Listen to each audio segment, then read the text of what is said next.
আমেরিকার নিউ ইয়র্কে কিন্তু অ্যাকশন শুরু হয়ে গেছে। কনসুলেটে যে হামলা করেছিল আওয়ামী লীগের নেতাকর্মীরা, এবং তাতে গ্লাস সহ যে বিভিন্ন দরজার জানালা ক্ষতিগ্রস্ত হয়েছিল, সেই ঘটনায় নিউ ইয়র্ক কনসুলেট বা আমেরিকার যে বাংলাদেশ দূতাবাস তারা আনুষ্ঠানিক অভিযোগ করেছিল। সেই অভিযোগের ভিত্তিতে এখন অ্যাকশন। খবর হচ্ছে নিউ ইয়র্ক কনসুলেটে আওয়ামী লীগের হামলার ঘটনায় একাধিক ব্যক্তি গ্রেপ্তার। শুক্রবার নিজের ভেরিফাইড ফেসবুক আইডিতে এই তথ্য জানান ওয়াশিংটন ডিসির বাংলাদেশ দূতাবাসের প্রেস মিনিস্টার গোলাম মুর্তজা। তিনি লিখেছেন, নিউ ইয়র্ক কনসুলেটে আওয়ামী লীগের সন্ত্রাসী হামলার বিষয়টি নিয়ে যার যেমন ইচ্ছে তেমন মন্তব্য করছেন। আমার নাম উল্লেখ করেও কেউ কেউ বলছেন একটি মামলা হয়েছিল, আমি নাকি আওয়ামী লীগের সঙ্গে আপোষ করে ফেলেছি।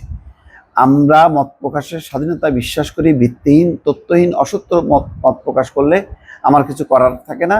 শুধু সত্যটা মানুষকে জানাতে পারি, সেই হিসেবে কয়েকটা তথ্য জানাতে চাই। প্রথমত, ঘটনা ঘটেছে নিউ ইয়র্ক কনসুলেটে। আমার দায়িত্ব বাংলাদেশ দূতাবাস ওয়াশিংটন ডিসিতে। যাই হোক, ঘটনাটা, মূল কথা হলো যে এই ঘটনায় পুলিশ অ্যাকশন নিচ্ছে।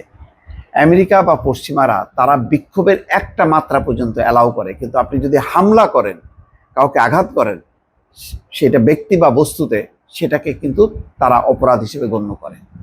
সেই অপরাধে এখন জড়ালো নিউ ইয়র্কের আওয়ামী লীগ নেতাকর্মীরা। দর্শক।